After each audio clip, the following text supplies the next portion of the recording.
So let's convert all these HTML files to Pug templates now. And for this, I'll start with add product and create an add product.pug file in the views folder. Now again, I will create a HTML5 skeleton with the help of Emmet here by typing HTML, selecting that HTML5 template here and hitting tab.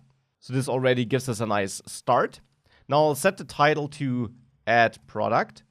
And now I want to convert this form to Pug. And of course the header too. Now the header is something we already got in the shop. So we can just copy that here, move it over to add product in the body like this. Just make sure that you move the active class from the first anchor tag to the second one, because now this is the active route. And of course, I also want to add my main section with the form now.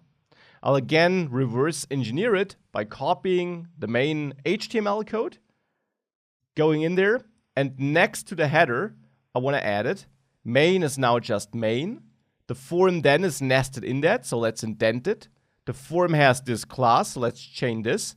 And the form also has attributes, so let's add them here as a comma-separated list in brackets.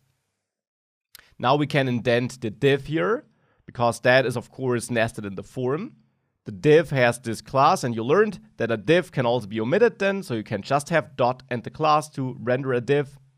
And then in there we have the label. The label here has an attribute, so let's add this. And it has some text which you separate with a white space, as you learned. Now we also have an input here, input of type text, so let's add this bracket set here to render some attributes separated with commas.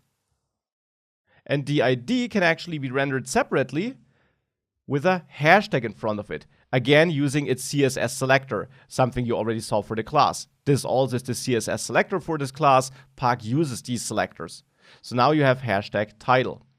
Now let's remove the closing tag of the div. And let's also add the button. It's indented because it's part of the form. So let's make sure it's in the form.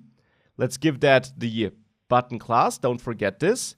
And let's add the attribute list to make this a submit button, like that. And then a white space to separate the add product text. Let's remove the closing tags, and that should be it.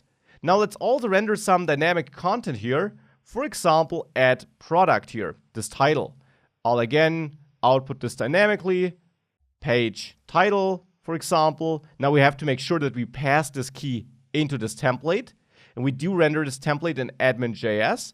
So here, where I do send this file, I don't send this file. Instead, I now render my admin file here, the admin, excuse me, not the admin, the add product.pug file. This is automatically picked then. And I pass in an object which holds the key value pairs I want to be able to access in the template. And there I got my page title key. So that key I'm trying to access here, I got that. And I will assign a title of add product. Just like that. With that, if we reload, this is gone because the server restarted due to our server-side changes. Now if I click add product, this is the HTML code by the looks of it. I forgot to add the imports. Yeah, I need to, of course, also import my style sheet. So let's copy the links from shop.pug and add them here in the header. Let's also check the add product HTML file. I also need to import the forms CSS file, as we can see. So let's duplicate this here, this line, and also add this import. Now no server restart is required because we just changed the template, and therefore nodemon doesn't restart. And now if we reload, this looks much better. And let's give this a try. It also still works. So that's it. Now let's also work on the 404 page. For this, I'll add a 404 pug file here. And I will again create a normal HTML5 skeleton. I will say page not found here. And I will already copy the, what do I need? The main CSS file. I will copy that import here from the add product pug file. This link, let's copy it over to the 404 pug file so that we got that. And then in the 404 HTML file, I got the header and I got page not found. Well, we got the header already in add product, so let's copy that header here, move that into 404 puck into the body by indenting there. And next to the header, inside the body, I'll add a h1 tag where I say page not found. And with that, we should have it. Now let's just make sure that this gets rendered. And for that, we have to go to the app.js file, because that is where we have our catch-all middleware. And there, instead of sending a file, I will now also render the 404 file. And as before, it will automatically look in the views folder due to our setup, and it will look for .puck files.